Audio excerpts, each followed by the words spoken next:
Well, welcome to, ooh, that is hot. Welcome to Tales to Tremble By, the big Halloween show from the Icebox Radio Theater, and I thought we could start tonight. Real quick, just a big thank you to Michelle and Lois here at Bacchus for coming to our aid. How about a round of applause? Thank you so much. This show was originally slated, we were actually already beginning production when the sad announcement came from the Salty Jester, and I'm actually getting pretty good at talking with this thing. And they came to our aid, thank you so very much. So, what are we going to do tonight? Well, we have a full show, an old-time radio recreation, as well as a world premiere. Some of it's scary, some of it's funny. I won't tell you which is which.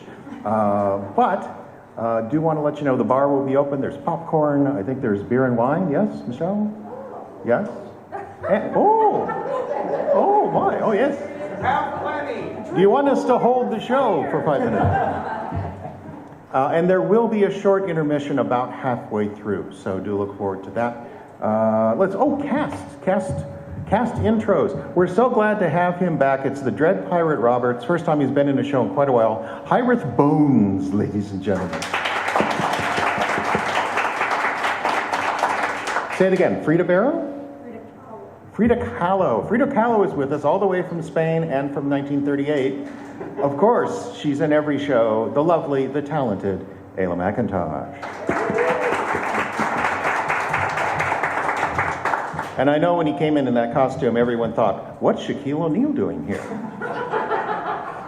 A genuine local radio personality, so glad to have him back. It's Dalton Johnson. I'm not going to come over here.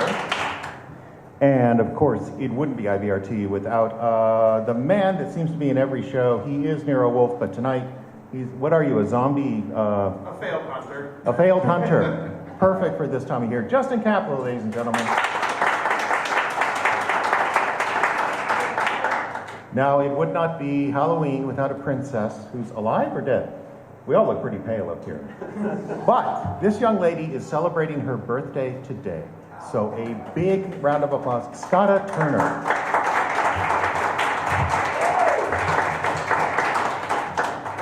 The other thing I did want to mention, I also wanted to mention, remember, this isn't the only show this weekend. The House of Thrills and Chills will be on this very stage. Thank you to them for letting us use their set, so to speak. And, hey, what are the times, Michelle? 4 o'clock and 7 o'clock. 2 shows on Saturday, yes? Both shows on Saturday, 4 o'clock, 7 o'clock. Come support theater at Bacchus. It is a wonderful show. They've been working very, very hard. And I'm just trying to get my device in order before we can start. The other thing I did want to mention, we have a special section over on kind of beyond that wall over there. I thought it would be fun to give you the option to actually listen to the show the way it used to be over actual radio airwaves. So I'm calling this section over here the living room. And it's just a small couple of chairs pushed together. There's an actual radio there, and you can listen to the show without seeing it. I know, that seems strange because you're here in the theater. But, you know, pop over there at some point, check it out, kind of use your imagination. It's like you're back in the 30s, and this is the main form of entertainment. Or not, if you like. And also, if some of you aren't feeling very social, you can head over there. It's also, I think, I imagine, a little bit cooler on that side of the room. I think that's all I had to remember. Of course, we are not just a pretend radio theater. We also broadcast on our streaming station live, which is going out all over the country and all over the world. We have listeners in Europe and in North America and even occasionally in India, wherever they speak English. So right now, it's time to go live with our big show. So Sonora, are you ready? Prepared? Okay. Icebox Radio Theater, going live in 5, 4, 3.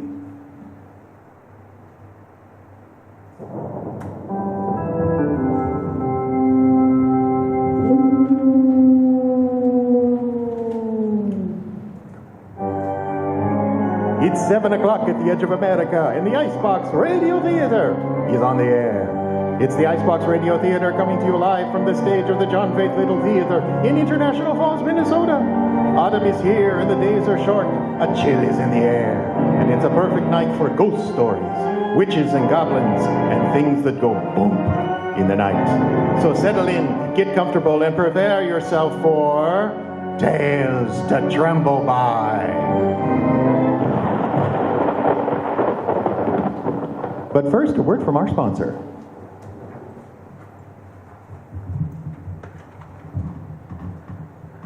Tired of that run-down feeling? Wishing you could regain the pep in your step you used to have?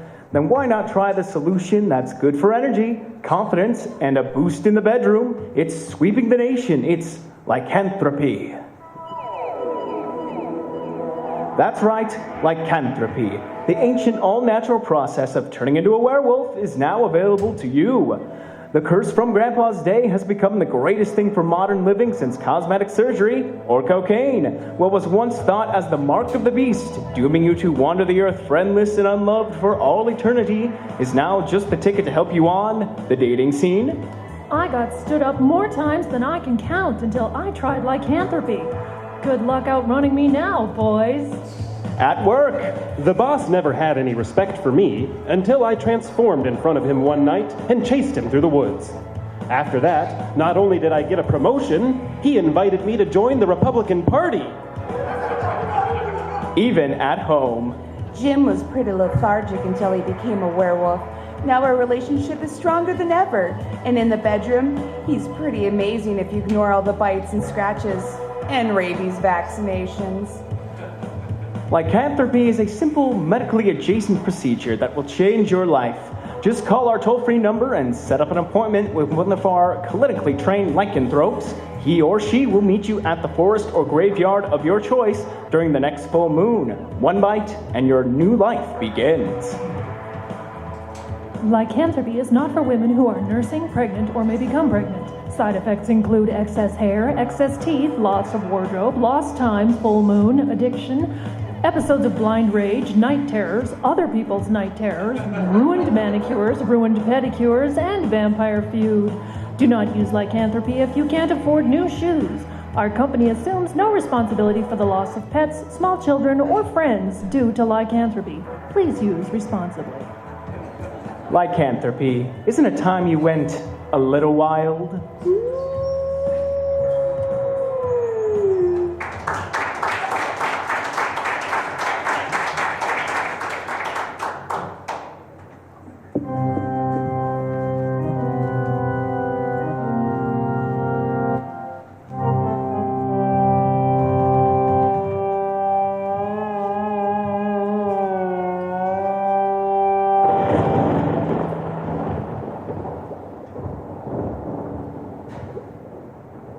Thrice the blinded cat hath mewed. Thrice and once the hedge pig whined. Happier cries, 'tis time, 'tis time. Round about the cauldron go, in the poisoned entrails throw.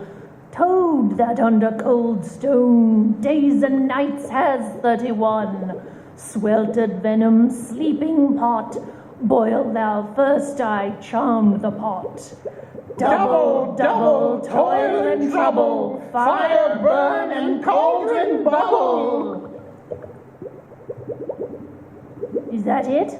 It doesn't look like it. It was the new ties. It wasn't the new ties. Why do you always think it's the new ties? I don't. I just always think it was whatever you were in charge Oh, of. shut up, the both of you. I'm gonna call the distributor. Not always my fault. The snake skin last week. The Beetlejuice at Thanksgiving. Oh, stop it, you'll make her cry. Harry? Blast, I got the voicemail. We need fresh new ties. I didn't mean anything. Oh, quiet, both of you. Harry? Esmeralda Wolfsbane here. If you're there, could you pick up? Harry? This is all your fault. Stop picking on me. Ooh, gonna cry now, baby. Stop it. Cry, cry now. Oh, knock it off, the both of you. Well, she started it. Just quit. Well, Harry's gone. We're stuck with no new ties.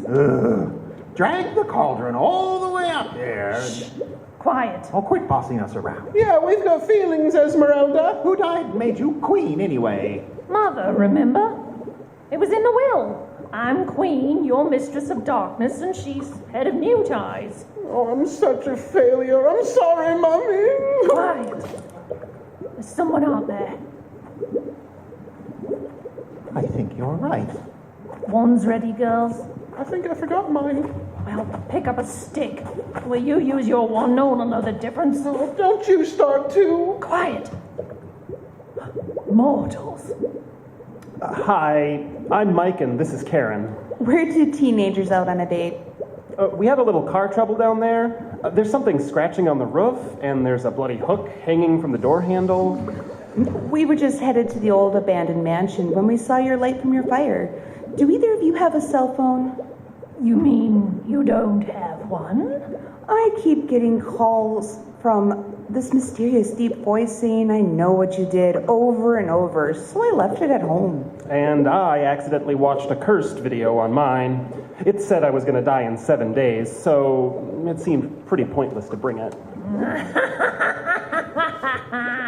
Cursed you are, and cursed you shall remain. For into the domain of darkness you both have stumbled. Prepare for the torments of hell. I can't this week.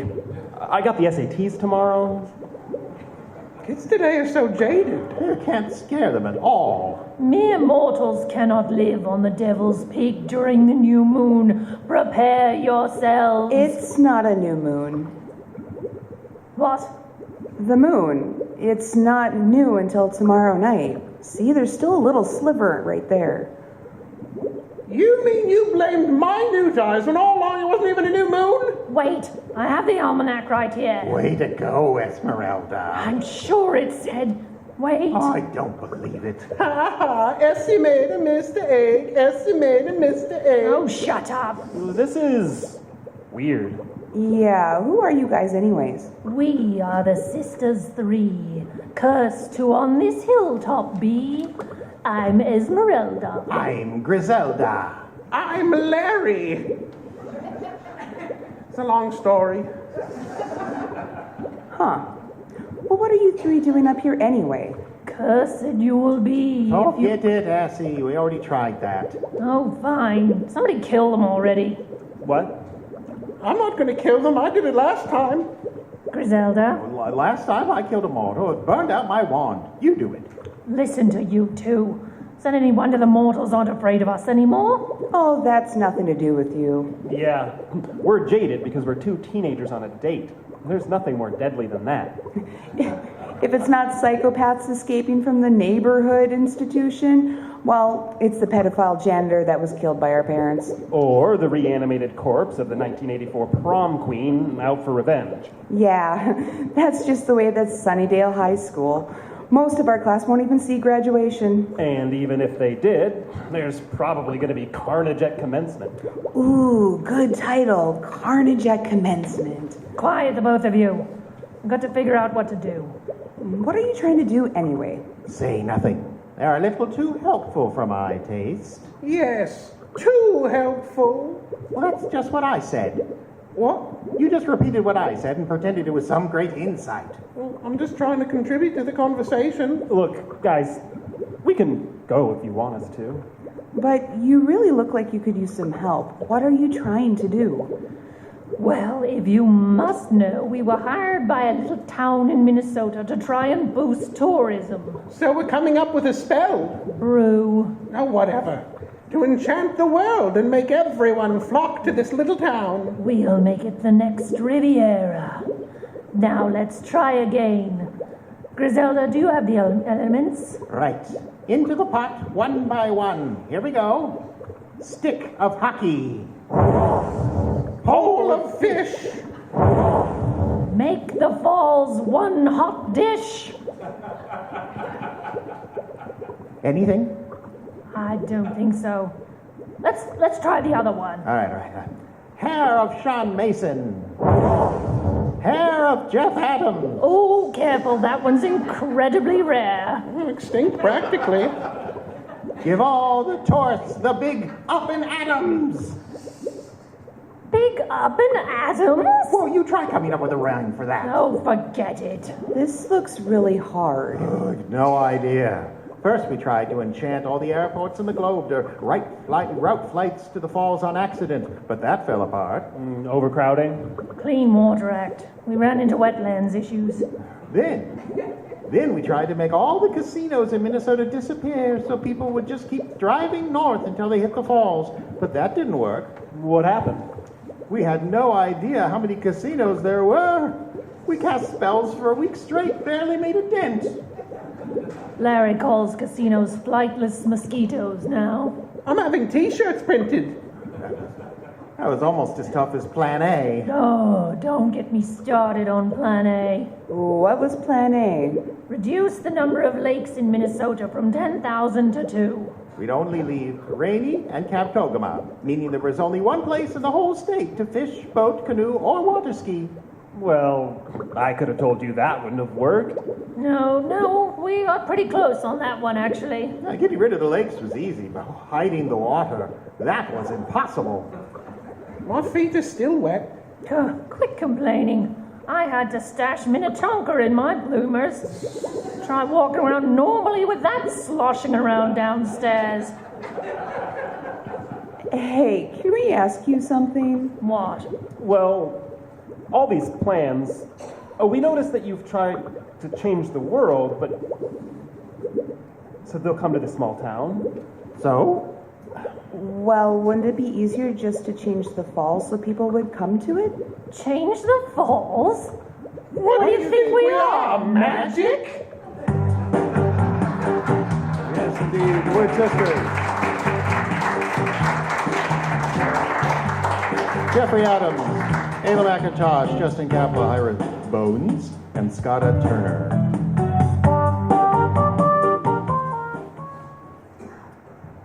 Our first play this evening is a recognized classic of the old-time radio genre. Quiet Please was a series that aired on the Mutual Broadcasting System from 1947 to 1949, racking up an impressive 106 episodes. Of all these, the play that we're recreating tonight may be the most famous and possibly the most disturbing. The Thing on the Floorboard originally aired August 9th, 1948. It's set in a very particular location, an isolated oil derrick somewhere in the American West, where crews of roughnecks drill holes miles deep into the Earth's crust. And in the idle moments between the hours of back-breaking labor, one of these roughnecks asks a very interesting question. What if someone could travel down into one of those miles-deep holes? And what if something could come back up?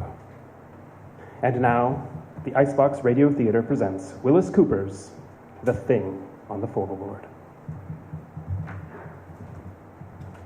Quiet, please. Quiet, please.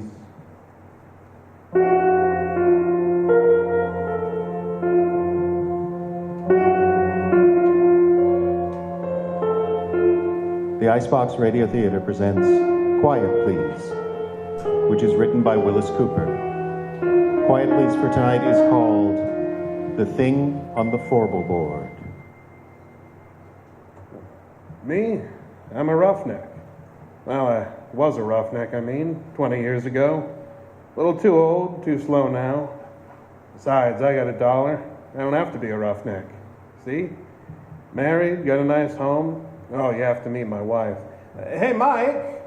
Her name's Maxine, but she likes to be called Mike. Mike! Well, I guess she's busy out in the kitchen someplace.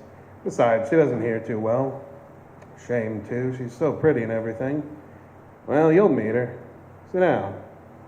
I was saying I was a roughneck. Well, no, that don't mean exactly what you think it means. A roughneck's an oil field worker, specifically a guy on a drilling crew. Call them roughnecks like you call a section hand on a railroad a gandy dancer or a garage hand a grease monkey.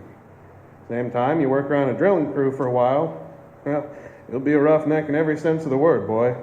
The derrick floor or a floorboard's no place for a guy with a bow tie, because when you have to fool around with drilling holes that go further down in the ground than it is from the top of Pikes Peak down to sea level, oh yeah, sure they do.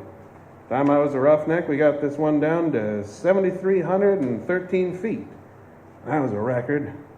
But last May, Pure Oil brought one out in the Natrona Valley in Wyoming, 14,309 feet. That friend's almost 3 miles. Quite a hole, that, huh? Sure, I don't think there's an oil man in the world that don't wonder one time or another what's down there besides rock and oil and gas. Oil that's made out of trees that died 20 million years ago. Oil that's made out of dinosaur bones. Oil that's maybe the flesh and blood of men. Maybe they beat each other to death with a stone axe, ate saber-toothed tiger for lunch. Yeah, you get to wondering. You look at the cores that come up from way down there, and sometimes there's little shells. Trilobites mostly. That was alive on Manhattan Island where New York is, was under half a mile of ice. We found something once, me and Billy Grunwald. Something found us. I'll tell you about it. Clear down to around 5,400 feet, we'd set casing that began to get water, so we had to stop drilling and cement off. Well, you see, when water begins to seep into the hole, you pull your drill pipe and you let down a cementing shoe inside the casing. You plug up the bottom of the hole, casing and all, with quick hardening, waterproof cement. Then when it's hard, you drill through the cement and go on down. Cement keeps the water outside the casing at the bottom, and good to go. Well, we had the drill pipe all pulled and racked. The cement was setting, you see, so we were shut down, waiting for it to harden. We'd been coring just before. Well, you see, a core drill is a hollow bit, and it digs down and stuffs the drillings up inside it. So when you pull it out, you get a sample of the kind of stuff you're going through. The geologist can tell a lot from that. So there's nobody around the rig except me that night. The rest of the crew'd gone into town. I was toasting some pork chops over on the porch for myself when I heard a car pulling up. Yeah, look at it. Billy Grunwald, the geologist. So I give him a hello. Hey, Billy, come in and have a pork chop. All right, Porky. Where is everybody? Oh, they all went to town. I'm the whole crew today. I had 3 blowouts between here and Oxnard. Yeah, I was wondering where you was. Ted said you'd be here about 3. Yeah, would have been here, except my tough luck. I'm dead. Hungry? Starved. Here, I got 7 pork chops and bread. And some coffee, kinda. Swell. Yeah, I got a bottle in the car. Well, sounds like we're gonna have a banquet. Hey, where's that core? That's what I came up here to look at. It's back there on the bench. Look at it after supper. Hey. What? Didn't you say you were alone here? Uh-huh. Oh, I thought I heard somebody talking. Well, I don't see anybody. Keep an eye on that pork chop. You won't have any supper. Oh, yeah, I'm watching it. Yeah, let me put the coffee on. Yeah, like so. Oh, when'd you finish cementing? This morning. Last tower only made about 10 feet of holes, so it had shut down before we'd flooded out of house and home. Oh, funny about that water. Yeah. How so? Well, I didn't be any at that level, according to my figuring. Well, there is. Is it salt? Oh, sure, right out of the bottom of the ocean. Oh, that's funny. Well, maybe I'll be able to tell something from that core. Yeah, I hope so. Well, last core I looked at, I'd have sworn we were getting into shale. I haven't seen none yet. The cuttings. It's funny. Here, your pork chop's done. Take some bread. Yeah, thanks. Oh, man. Good, huh? Put on another. I had 2 already before you come. Yeah? Oh, much obliged. Yeah. Oh, you never can tell what's down there. You get it all mapped and plotted out, all the strata, and all you know is what comes up out of the hole. Yep. I'd like to go down there sometime if I was little enough. Oh, never get you down the hole. Yeah, well, you'd fit. You're skinny. I'll stay up here and look at the cores, bud. Where is that one? Yeah, it's behind you over there.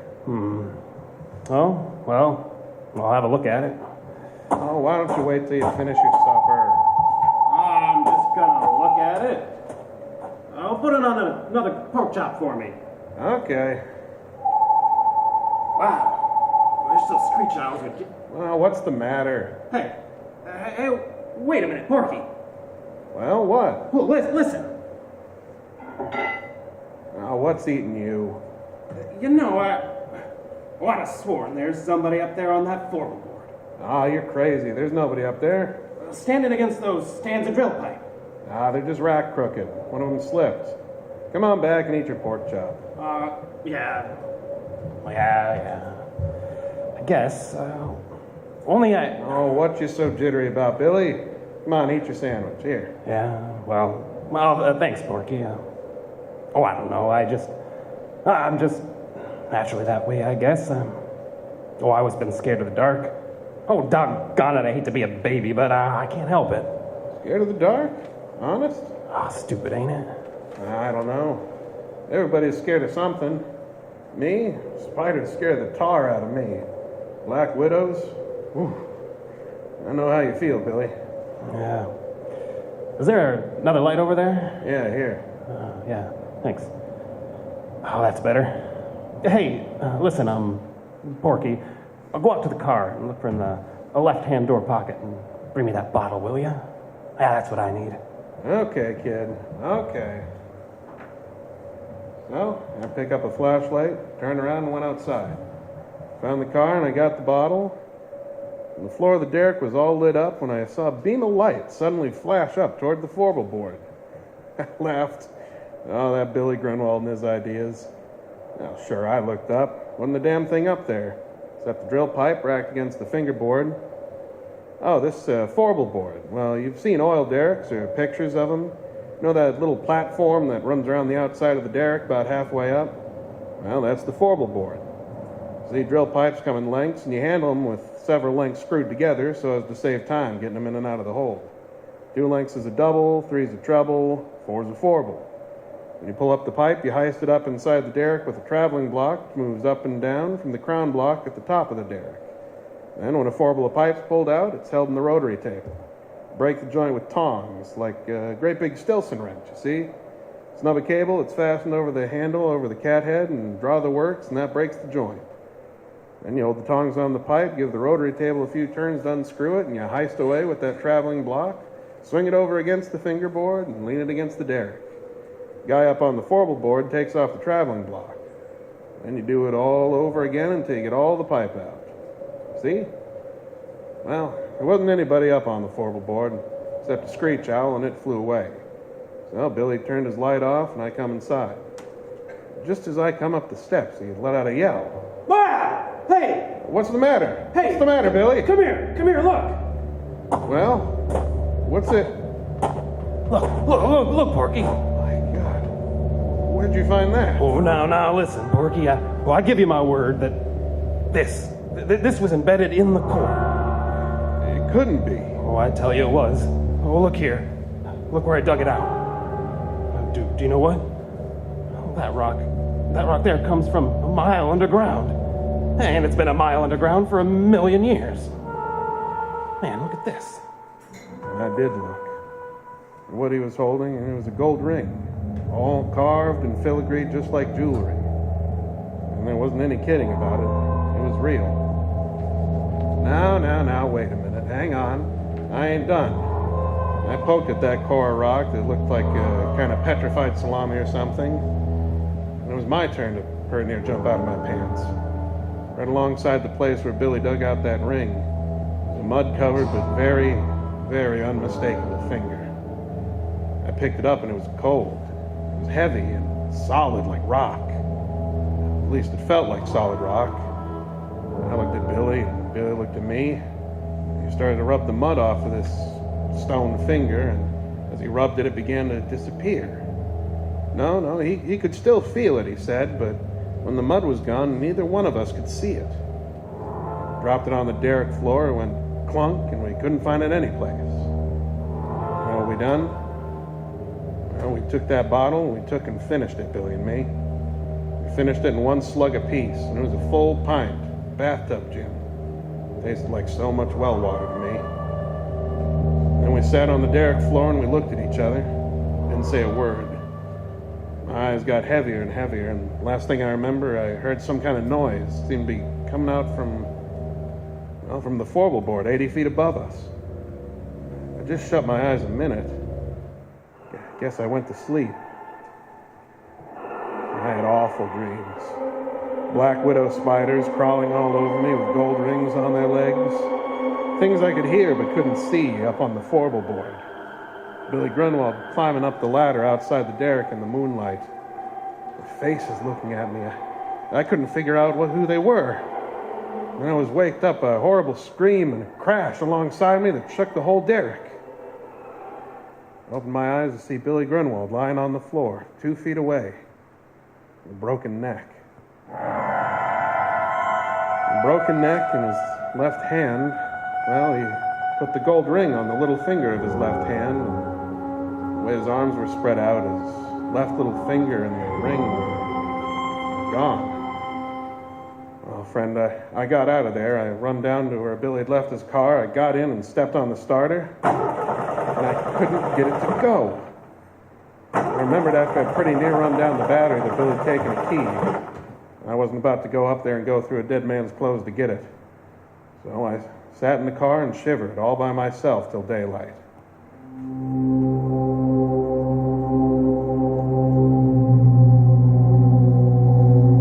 After a while, Ted and the crew came. Then a state cop.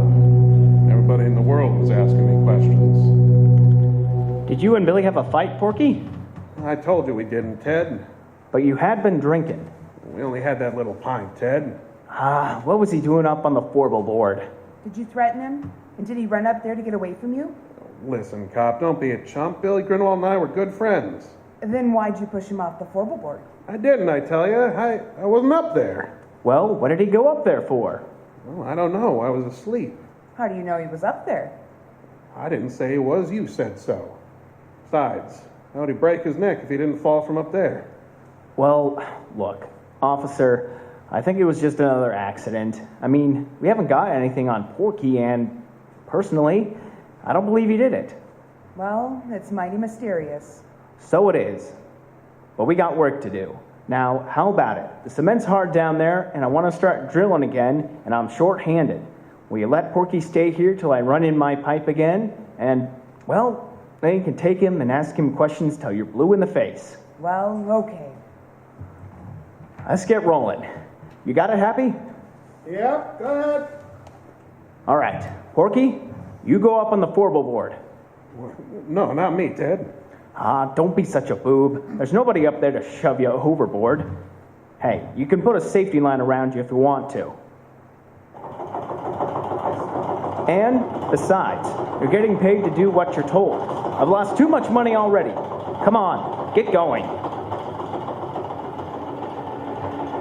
Well, okay. I go up on the Forble board, and you can bet I took a good gander around before I did anything else. No, I couldn't see a thing. So I signaled to the driller to put the traveling block down, and he did. Came sailing down from up above. I was just reaching for it to pick up the first Forble drill pipe. It gave a big jerk, and the cable broke. Dropped and nearly pulled me off the Forble board. And landed right on top of Ted. And if you have any idea what a guy looks like after 2 tons of metal land on him from 80 feet up, you keep your ideas to yourself.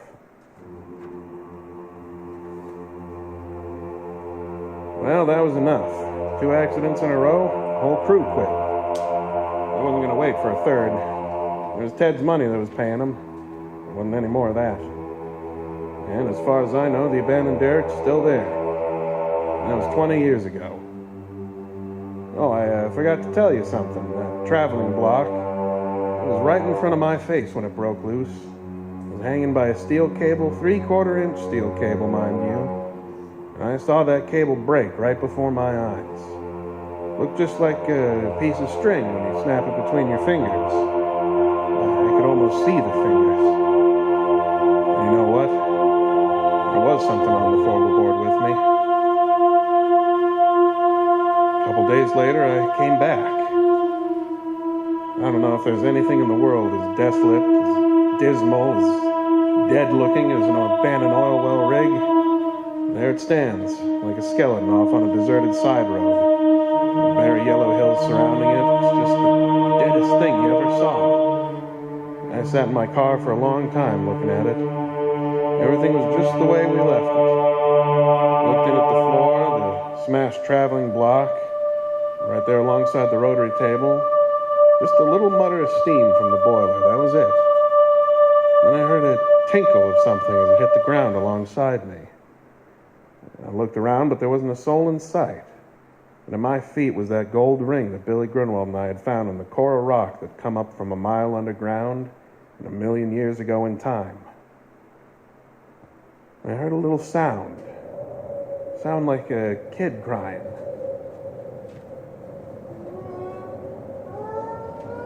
But there wasn't any kid up there. But I heard it again, and it came from above my head, and I took out my revolver, loaded it, and started up the ladder to the forward board. There wasn't anything up there, nothing I could see. There was a voice crying, the voice of a little kid, and movement behind the rack of drill pipes. I saw a pipe move, and I yelled, "Come out of there, whoever you are!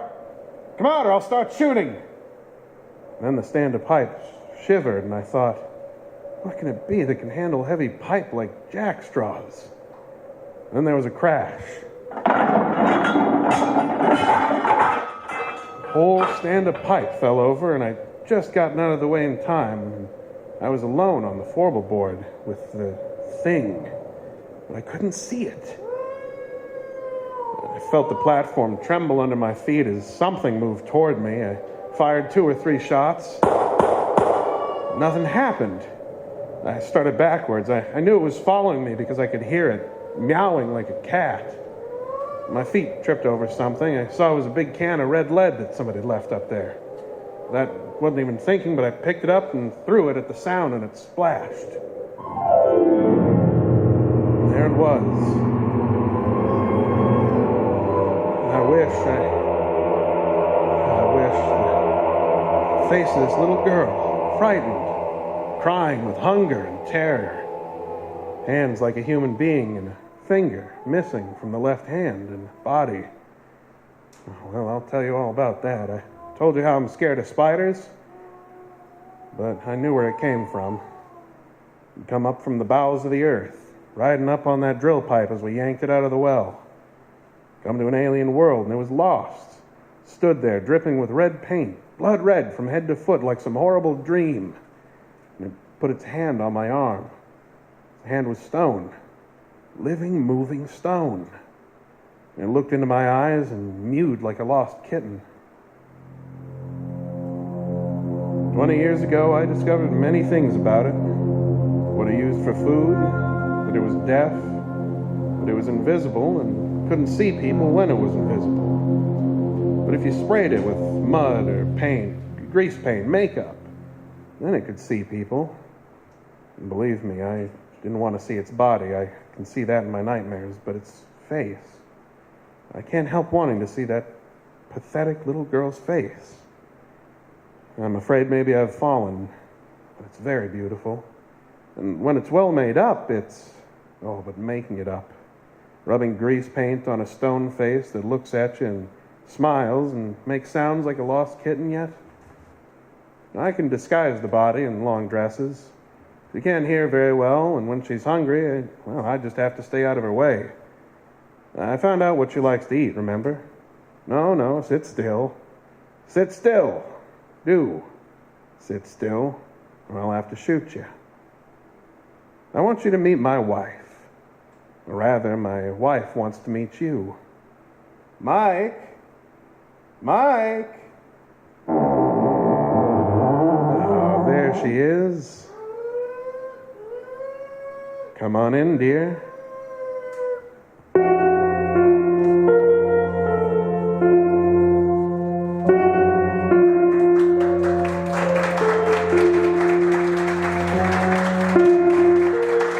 That was, of course, The Thing in the Forward Board, starring Justin Kapla as Porky. Yes, round of applause. Highworth Bones as Billy Grunwald, Dalton Johnson was Ted, Scotta Turner, the police officer, and Jeffrey Adams was also part of the cast.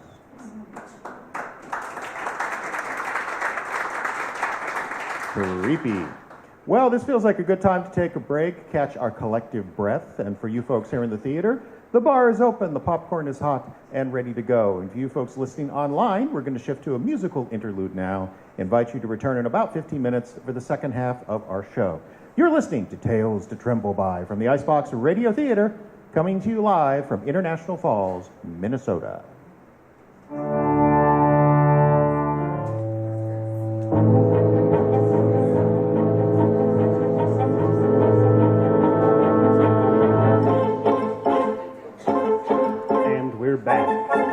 It's the Icebox Radio Theater coming to you live from the John Faith Little Theater in International Falls. In this half of our show, a world premiere that's 20 years overdue. A story of cheap carnivals and mysterious figures who emerge from the autumn mist with promises of riches for everyone. But at what price? It's Dark Ride by Jeffrey Adams. And that's coming up in a little while on the Icebox Radio Theater. But first, a word from our sponsor.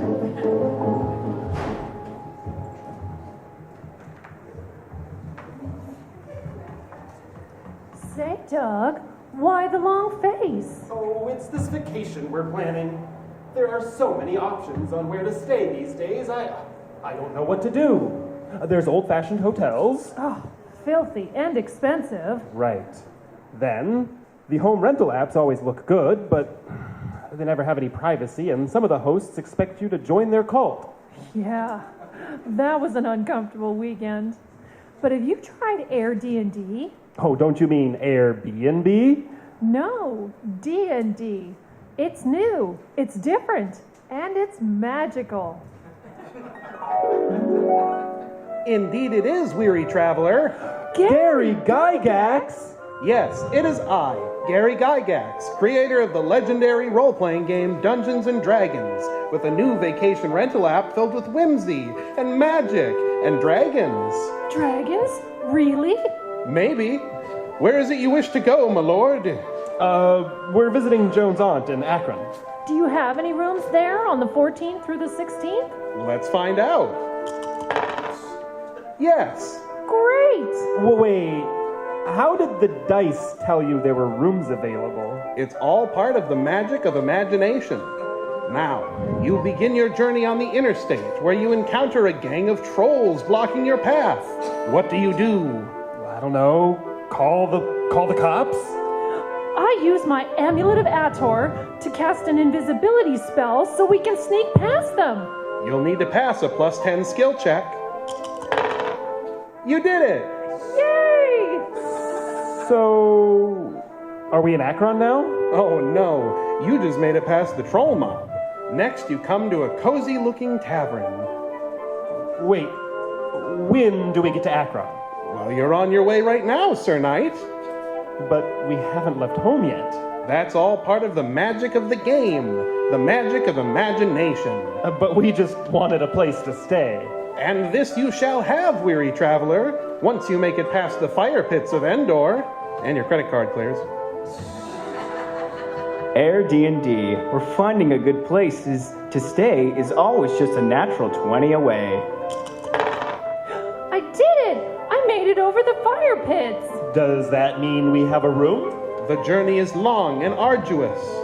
Tell me, honestly, is the room real or imaginary? What's the difference? Oh, God. Airbnb.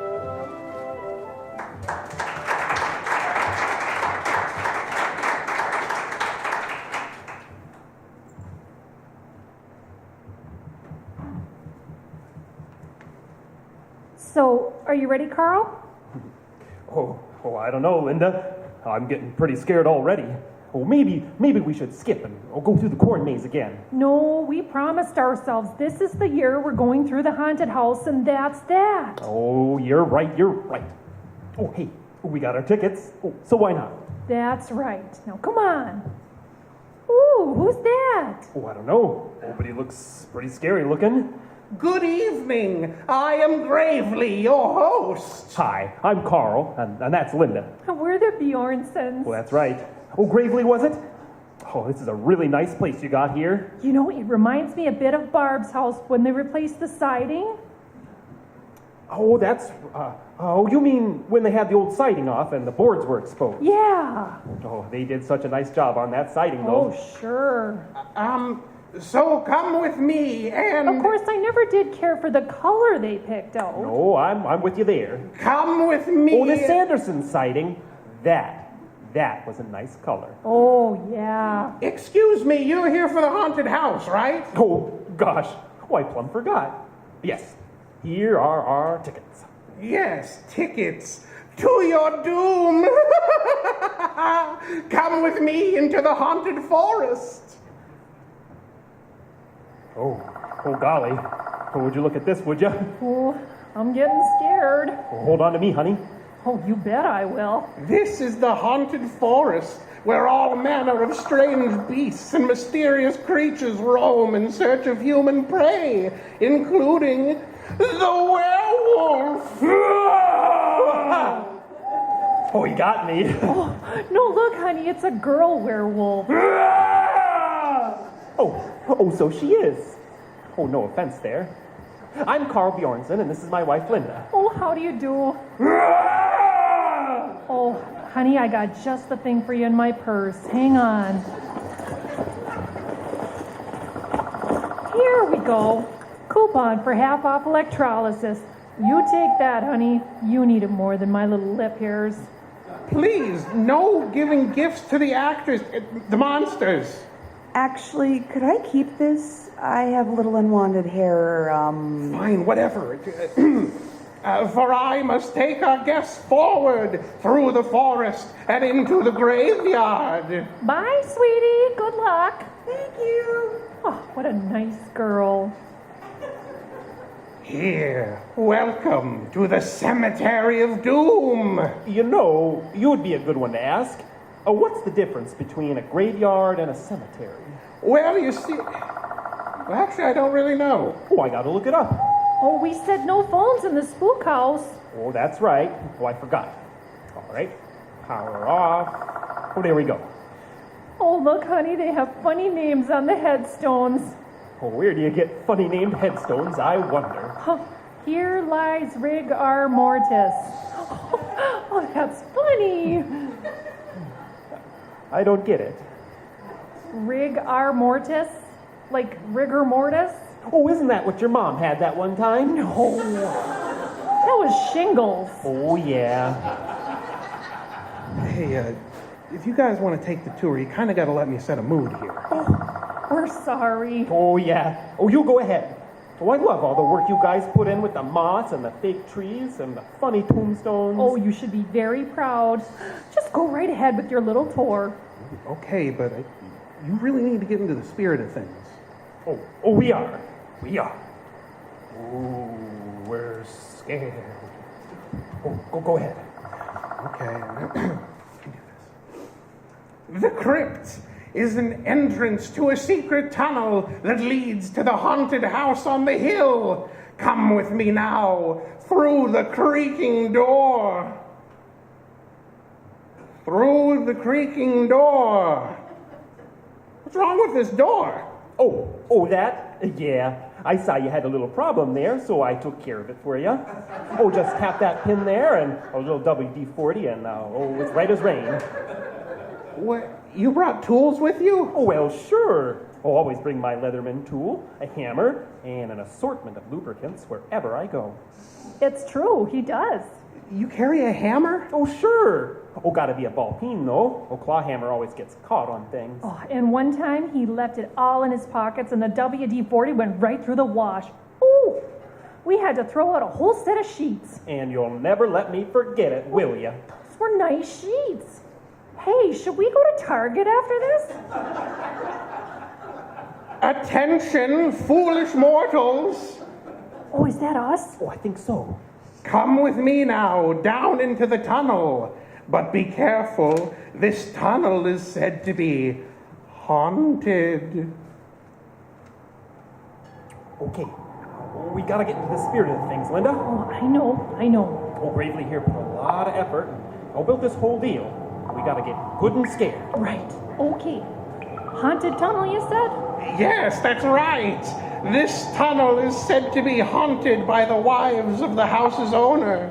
They walk these halls, their funeral garments fouled by the dirt of their graves. Look out! Hi, I'm Carl Bjornson, and this is my wife, Linda. Oh, how do you do? Oh, that's a lovely dress. No, it's not. It's fouled by the dirt of the... What happened to your costumes? What did you mean? They're supposed to be fouled by the dirt of the grave, but they look so clean. Yeah, that was her. Oh, yeah, guilty. I seen where their dresses had a bit of dirt there, and I gave them a few tips. You can get anything out with enough Calgon. Oh, it's true. Oh, she even got out WD-40 once. You cleaned my ghosts. Well, they're still scary with the white faces and everything, and the dresses aren't that clean. Oh, yes, they are. You did a great job. Actually, Bob, can I borrow this costume later? I have a date. Yeah, okay, whatever. Come on, let's just go up to the mansion. Oh, here we go. The best part. We can do this. The owner of this house was said to travel throughout the world, but when he went to Transylvania, he came back changed. Blair, I want to drink your blood. Hi, I'm Cure Bjorn. You don't have to introduce yourself to the monsters. Right. Oh, right. Oh, sorry. Oh, say, Dracula. Blair? Oh, long as I got you here, I've been thinking about making some blood sausage, and I bet you got some pretty good recipes. Come on, let's just keep moving. Actually, Bob, I do have a pretty good blood sausage recipe. Oh, you've got to be kidding me. Maybe just, you got a cell phone? Oh, sure. Oh, shoot, I turned it off. Oh, I got one. There's my number there. Okay, 218. Okay, got it. I'll shoot you my number and we'll talk. Real good. Thanks. No problem. I mean, bleh! Can we continue now, please? Oh, of course, dear. You go right ahead. Come on. Come. Up these stairs, we enter the house itself and come to the professor's laboratory where unspeakable experiments were done just a generation ago. Ooh, this is creepy. Oh, you bet. Oh, I wonder what's going to happen next. Come and see one of his most diabolical acts. In this box, there are the eyeballs of a dozen victims. Reach in and feel them. Oh, should I? Oh, go ahead, dear. Okay. Oh, Gravely? There's nothing in this box. Reach further. Oh, no, seriously, there's nothing in this box. Wait, what? Where'd my grapes go? Oh, I'm sorry. Were those yours? You know, I seen the grapes and I thought, you know what would taste really good right now? Grape jelly. You've made jelly since you've been here? Oh, well, I mean, it's not set up yet all the way, but it's still good. Here. Why did you make jelly? Well, I seen where that piece of sinister lab equipment over there is actually just a toaster with a coat of paint, and I thought, you know what? It hit the spot right now. Some toast. Oh, it's ready. All right, no, that's it. That's all I can take. Come on, you two. We're going to the end of the tour. Oh, are you not feeling well? How about some toast? Just come on. The next one's the most expensive stunt we have. We built a water tank and everything. There, it's the creature from the Black Lagoon. So scary that... Oh, what happened to your costume? Oh, that? Yeah, that was me. I seen the costume you had, which was plenty scary and everything. Oh, but it wasn't very realistic, so I changed it. He's a walleye. No, gotta disagree with you there. He's a northern pike. A what? He's a northern.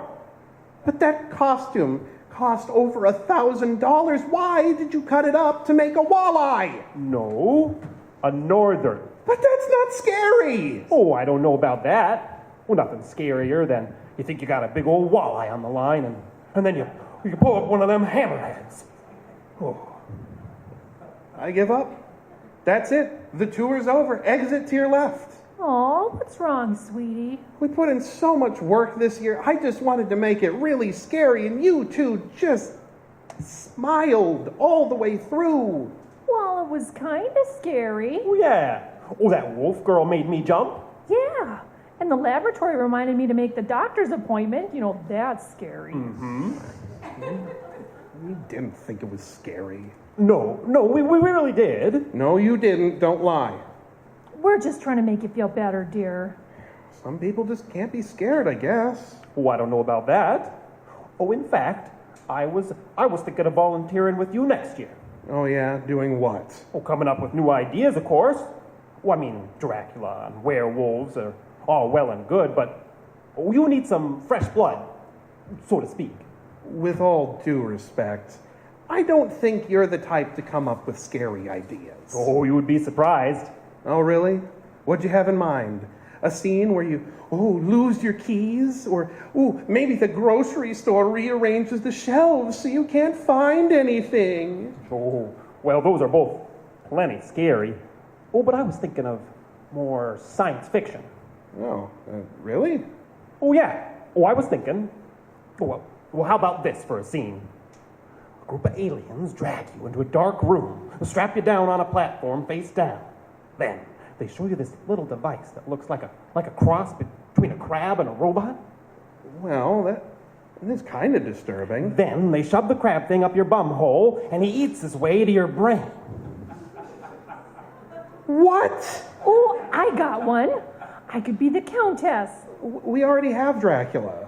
No, the Countess, the one who kidnapped a bunch of teenage virgins and then hung them up by their feet above her bathtub and split them open so their blood poured onto her naked body as she laughed maniacally in an insane attempt to maintain her youth and beauty. Oh dear, you don't look so good. Are you sure you don't want some toast? Well, he looks catatonic. Oh, he sure does. Well, I think our ideas are too much for him. Hey, well, maybe we should do our own haunted house. Oh, that's a great idea.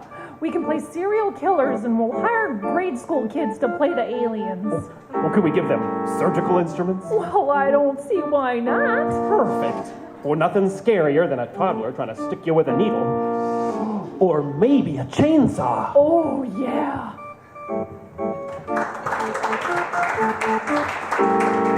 Too Nice to Scare. Written by Jeffrey Adams, starring Ayla McIntosh, Highworth Bones as Carl and Linda, Justin Caplow was Gravely, Scotta Turner was the werewolf and the ghost, and Dalton Johnson played Dracula.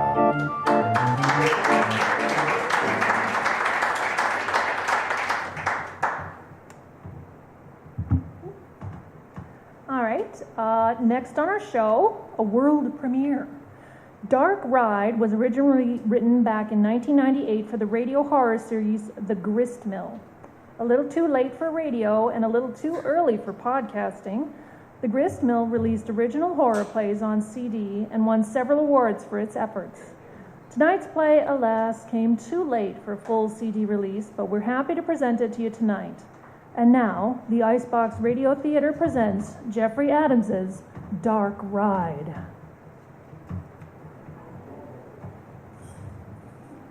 Block 13, lockdown. Block 13, lockdown.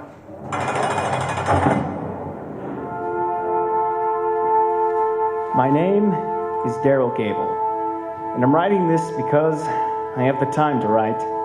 5 to 10 with good behavior, to be exact. The story of how I got to this place is one I should set down on paper. If for no other reason than my fear that time will render it so strange, so foreign, that my mind will simply refuse to admit it happened. But it did happen, and I must remember. I had an uncle who owned 3 or 4 traveling carnivals, the kind that slip into town in the dead of night, set up in a supermarket parking lot, and slip out before the local authorities can get organized. I asked if I could have a job, and would you believe it, he gave me the job managing one. That's when I found out carnival manager is a running joke in the amusement industry. You manage a carnival only if you lack the ability to sell pencils on street corners. Still, I got a trailer, and meals, and time. Time to work. It wasn't enough time. Daryl? I know you're in there. I said I didn't want to be disturbed. Well, that's great, Your Highness. Now, you want to come out and fix the popcorn machine? It just spit a bunch of hot kernels on some kid's head. Just shut it down. They don't need popcorn anyway. And close that darn door. Actually, I lied. There's a shock. I lied about the popcorn machine. It's fine. I just wanted to get inside here. I wanted to get inside a lot of things. Ariel, please. What's wrong? You're too young. I told you I'm 18. I'm too old then. Like, what the hell is wrong with you today? I'm trying to sculpt. Ooh, I'm trying to sculpt. Pardon me. Who is she, anyways? None of your business. Well, her butt's too big. And you could give a girl a break and raise those boobs an inch or two. It's gotta be perfect. You understand? It's gotta be exactly like she was. Warts and all. What are you yelling at me for? 'Cause sleeping with you reminds me how much I miss her. Real nice, Daryl. I'm sorry, Jane. And I'm sorry, Ariel. What? Mr. Gable? A vendor. That's perfect. Listen, we have everything we need. Oh, you're mistaking me for a peddler. I'm not, sir, I assure you. I've come about a position. A what? A position? A job? I'm sorry. It's just been a while since I've had to converse in English. Nothing here. We're full up. Hear me out at least. You never know what opportunities you might be missing. I'm not gonna get anything done today anyway. You got 3 minutes. Thank you. I, sir, am a magician's mechanic. A what? A magician's mechanic. I design the equipment needed to create illusions. Listen, Dad, we are a 3-ride, 5-booth stinkhole. We don't have a stage, and we don't need a magician's mechanic. You have a dark ride, do you not? If you mean that dilapidated tin box spook house at the end of the Midway, sure, that's ours. Is it a drain on the truth? I'd dump it in the river today if I thought I could get away with it. Uses too much electricity, takes too long to set up, and if we get a dozen customers a night, we're lucky. Mr. Gable, how would you like that spook house, as you call it, to be the #1 moneymaker on your Midway? Be the biggest moneymaker this flea-bitten refuge for the damned has ever had. My, I don't know that we can handle such big words here before happy hour. You are an artist, like myself. Who's an artist? Well, you are, of course. The sculpture on your kitchen table over there, the clay under your fingernails, not much gets by me, Mr. Gable. Just for the sake of argument, what's a magician's mechanic make these days? Well, will you pay me a straight percentage? 10% of the ride's gross? 10? Sure, Dad. You take your 10%. That will work just fine. Good, then we're agreed. I shall need some supplies to begin remodeling. Now, wait a minute. I'll make you rich, Mr. Gable. I'll make you richer than you ever dreamed. If I wanted to get rich, I wouldn't be here. What are you going to do with it? All I'm asking is for a chance to create my art. Do we have a deal? You have a week, and nothing that takes more electricity. Very well. Oh, and Mr. Gable. What? She's very lovely, your wife.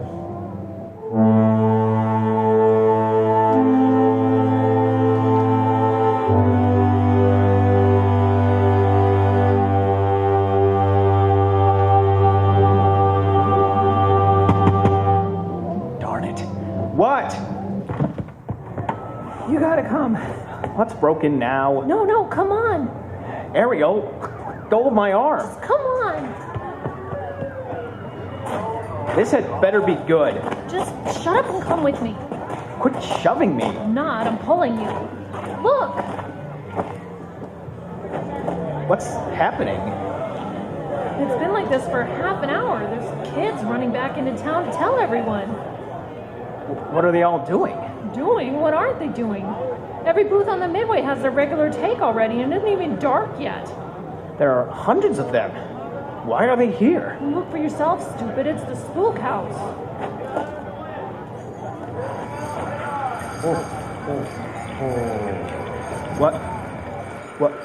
What did he do to it?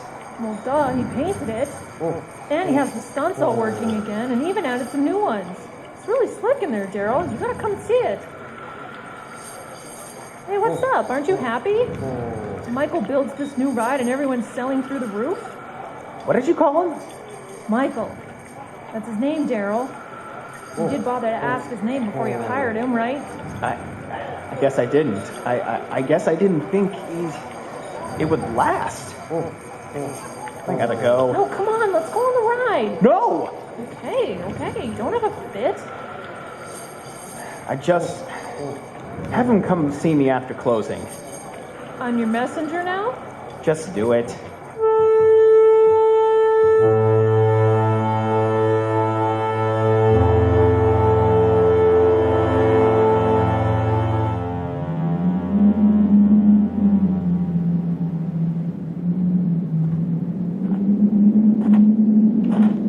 Good evening, Mr. Gable. Didn't you get my message? I've been expecting you. I wanted you to come down to my trailer after closing. Yes. Would you like to see the receipts? Never mind that. We need to talk. We had 391 paid admissions at $50 each. $50? Oh, there were some grumblers at first, but word soon spread. That comes out to a grand total of $19,550. This on a windy, cold Tuesday evening in a town of, 10,000 souls? You see now, Mr. Gable, you've made a very wise investment. What have you done to it? Oh, it was sadly neglected, and out of date as well. But what have you done to it? You wish to see, don't you?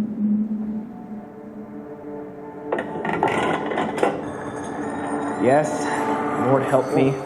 I did wish to see. He ushered me into one of his cars. He practically tucked me in like a benign old grandpa. Hands remain inside the car at all times, please, and enjoy yourself. Then he gave me a push, and the car rolled forward. And I was inside. It looked just the same at first. All the mechanics ran smoother than ever. And the place had had a good cleaning, but there was nothing unusual. Nothing that could make it anything more than a $1.50 thrill ride. Then, I came to the end. It was the last little room before the car came out at the front of the ride. He painted Room of Terror on the tin doors leading into it. I couldn't see at first. Then, I saw there was an old man in the room. He was fat and slovenly. A filthy beard tapered from his round, greasy face down to his navel. And he was sitting at a table in front of, oh, dear Lord, in front of a statue. A little statuette of a woman. He was plotting and probing it with his stubby sausage fingers. He was sculpting, but without any skill or even knowledge. The car came closer and closer until I looked right alongside him. And then he looked up. He looked at me, right at me, and he spoke.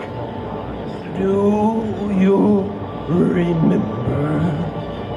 It was Jane's statue, the one I was working on now, still unfinished. And not only that, it was wrong. Her shape was wrong, and her size was wrong, and her face, no, her face looked like Ariel's. I looked into the old man's eyes as he watched me go past, and I knew. Dear Lord, I knew what I was seeing. I don't remember. I don't remember how she looked anymore. I was seeing myself.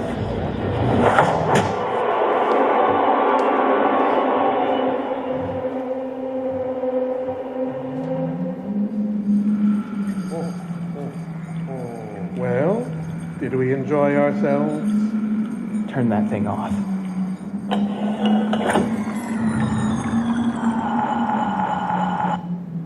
What was that? The last room? Oh, the ultimate in terror, of course. It is what each of us fears the most. A dangerous room, if you want to know the truth. But I'm here all the time, making sure no one stays inside too long. People pay $50 to see that? To see their... You're not making sense. Oh, don't be ridiculous. Of course they want to see. And they'll pay dearly for the privilege. They always have. To see what you fear the most. To be so close you can smell it and come out the other side. But What do you mean? What each of us fears the most? The room knows you, Mr. Gable. It knows each and every one of those people that were lined up to see it tonight. It knows us all. It knows what we fear the most. And for an instant, just a mere second really, it'll show us. Take it out. You're tired. Take it out. You need to rest. You need sleep. For the last time, take the rock. By the way, I've taken my 10%, so here's the rest.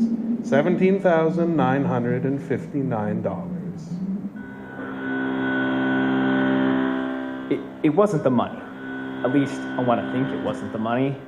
But when he smiled at me, I knew. How? I don't know. I knew that to resist him was impossible.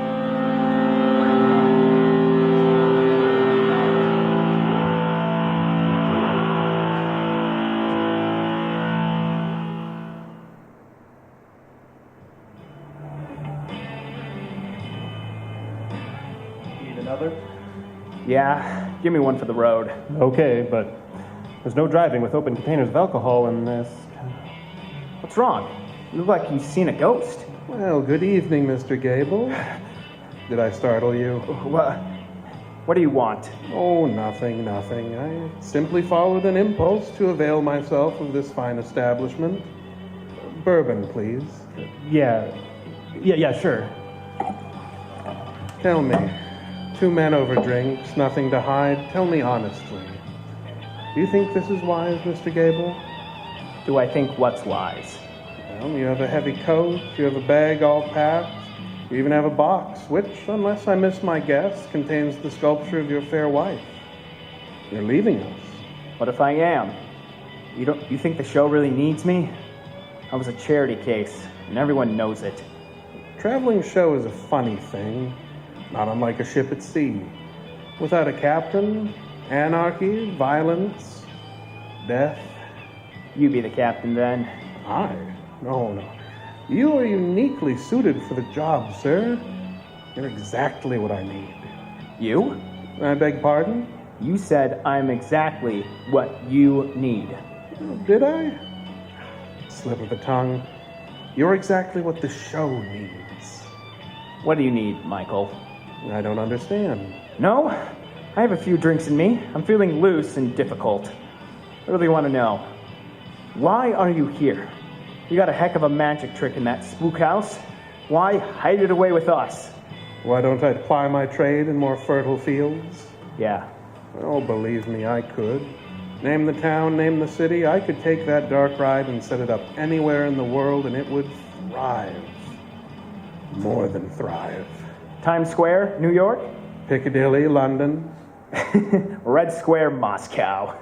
You don't believe me? Yes, I believe you. That's the thing. I believe you. That's why I'm leaving the show. Well, then I shall take your hand and say goodbye. Why not? What? My... Cold, isn't it, Mr. Gable? What are you doing? Oh, just another illusion, like the one in the dark ride. Please, my heart... Just a little while longer, but don't you worry, your time isn't now. No, your time is coming, but not now. Hey, what's going on? Oh, my friend's had too much to drink. I'm taking him home. You want me to call a cab or something, or? Oh, that's perfectly fine. I have him. See, he'll be all right now. I'll get him home.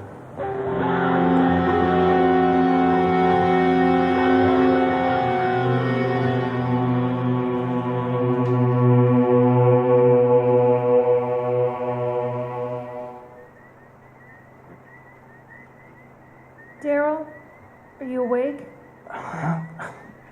Where are we? Thief River. Thief River? We weren't supposed to be in Thief River until Wednesday.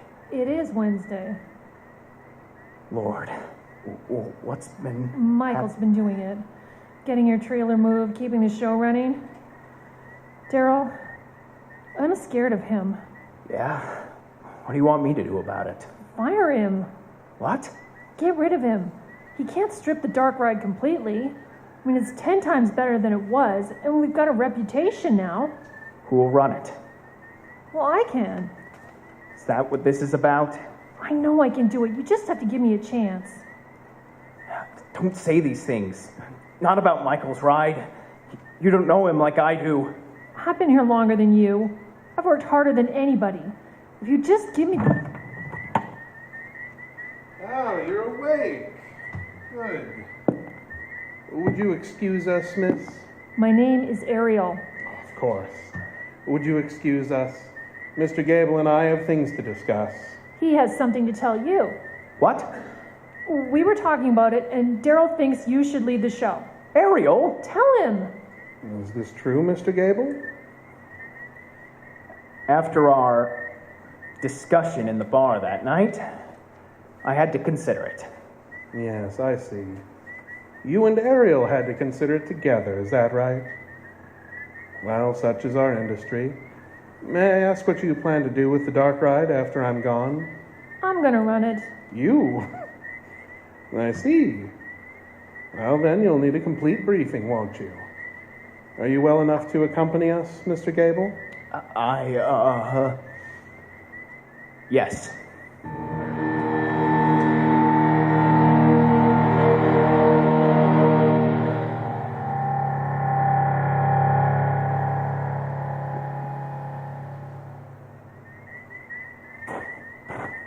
Why aren't we open tonight? Well, I thought it best to give everyone the night off. The last few moves have been difficult, and the receipts have been quite good. Now, young lady, what makes you believe you can successfully operate this attraction? It's a ride, ain't it? You take their tickets, you push the cart. Yes, but have you ever been through? Well, I set it up with you that time. Oh, I remember. You were very inquisitive. You wanted to know everything. But have you ever been on the ride? It's important to see things. See them as the customer does. I don't like... Don't you like amusements? Are you afraid? Do you remember the tagline? Keep hands and feet inside the ride at all times. And enjoy yourself. See you on the other side. Michael, I don't... It's so rare that I operate this ride without extraneous noises. Did you know we can hear it from here? Listen. Yeah, she's just past the Frankenstein's monster. The haunted house diorama. I believe the Count just lunged out at her. It does delight the women so. Michael, Wait, Mr. Gable. We're coming to the best part. The Room of Terror. You remember the Room of Terror, don't you? I don't know what you are or how you do these things, but you've got to stop. She's just a girl. She doesn't know what she's saying. Oh, you excite yourself, Mr. Gable. What I am is a magician's mechanic. What I do is illusions. That night in the bar, was that an illusion? You trying to kill me was an illusion? Wasn't it? The Room of Terror. She's inside, and now I throw the switch. What?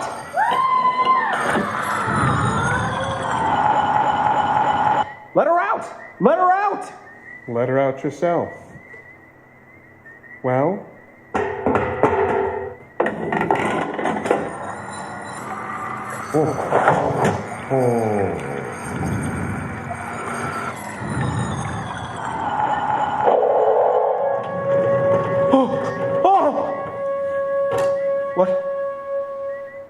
What has it done to her? Isn't it obvious? The Room of Terror knows us, Mr. Gable. It knows what each of us fears the most. In young Miss Ariel's case, she was obviously nothing more than a vain child. Her greatest fear Was growing old. Yes. And that's precisely what the room has done to her. She is old. Perhaps 150 years old. What? What? Oh, don't worry, Mr. Gable. Don't worry about anything. You're tired. You've been ill. You need to rest.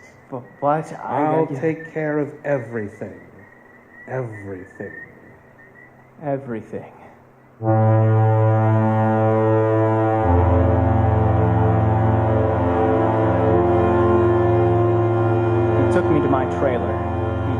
everything was gonna be alright. He practically tucked me into bed.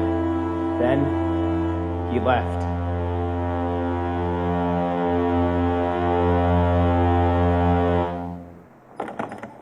At 4 or 5 in the morning, I suddenly sat bolt upright. I realized something was wrong inside my trailer. Table, empty. The statue was gone.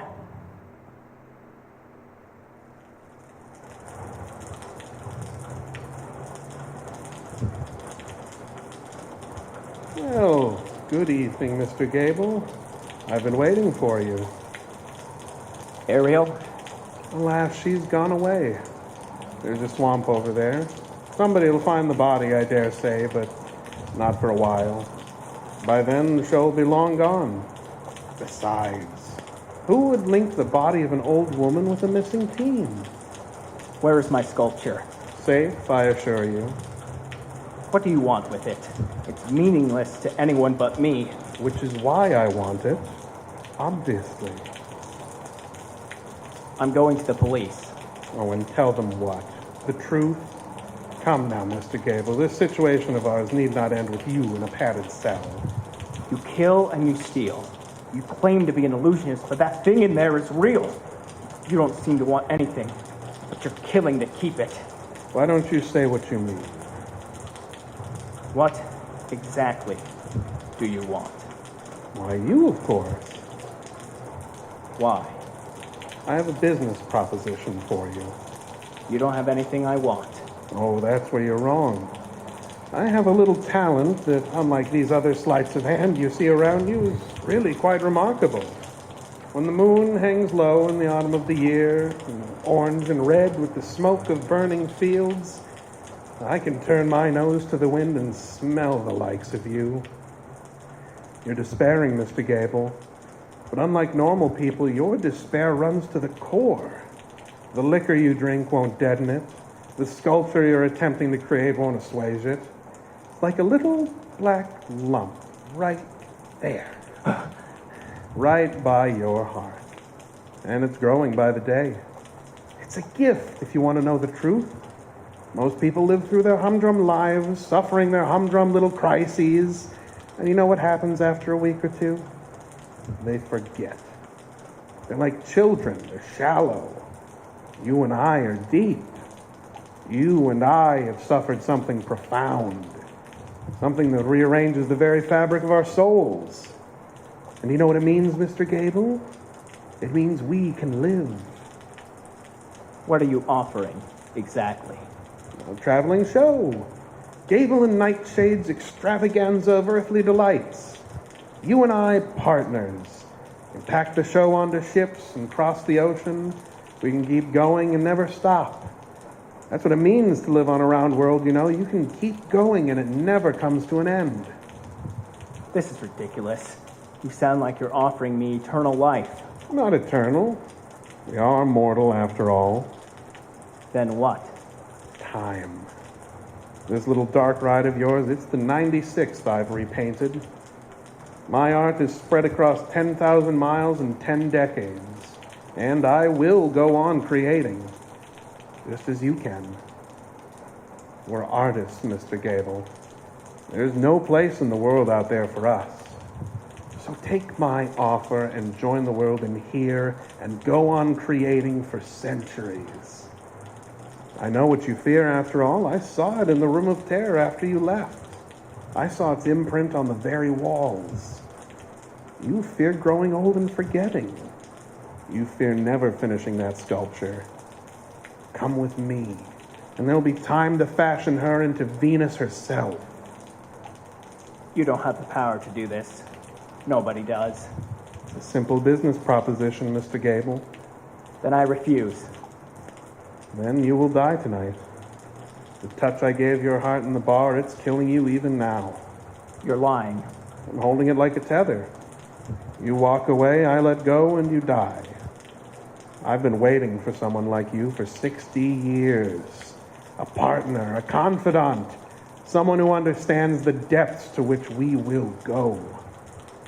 You'll stay because you know I'm right. Give me my statue. It's in there if you want it. You know which room I put it in, don't you? Go on. Try and get it if you can. I don't have any intention of getting it. Mr. Gable, I'm warning you. If you're the devil, you can stop me from doing this. You can't! It's just kerosene. This stuns the wiring. You'll burn up that statue. I know. You're killing it. Let it burn. No! He ran into the dark ride. The fool ran in. No! No! I stood and watched it burn. And as the smoke and flames seared through every crack, every seam, I could hear him. He was still trying to save it. Save himself. No! Whatever he was.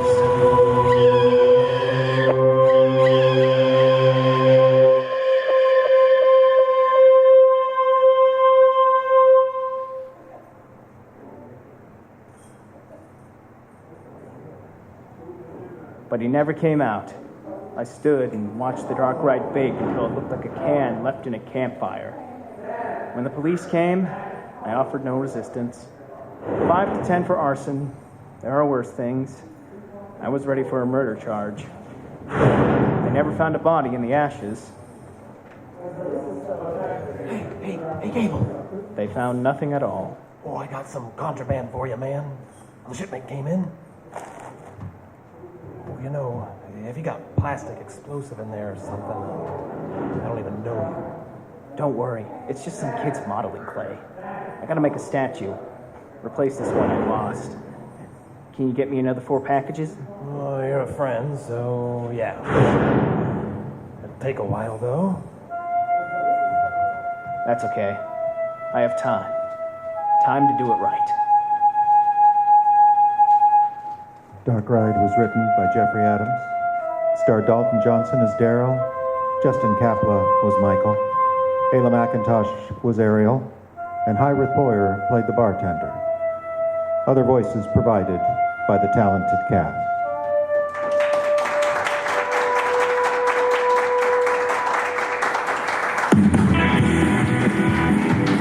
All right, that is our show tonight. For those of you here at the theater, quick reminder, the House of Thrills and Chills on this very stage on Saturday at 4 and 7 p.m. We hope to be back in late November with a Christmas show, possibly bringing Miracle on 34th Street to this very stage. Hope to see you then. And for those of you listening online, just give us a moment. We will return you to your regularly scheduled programming. This has been the Icebox Radio Theater live from International Falls, Minnesota.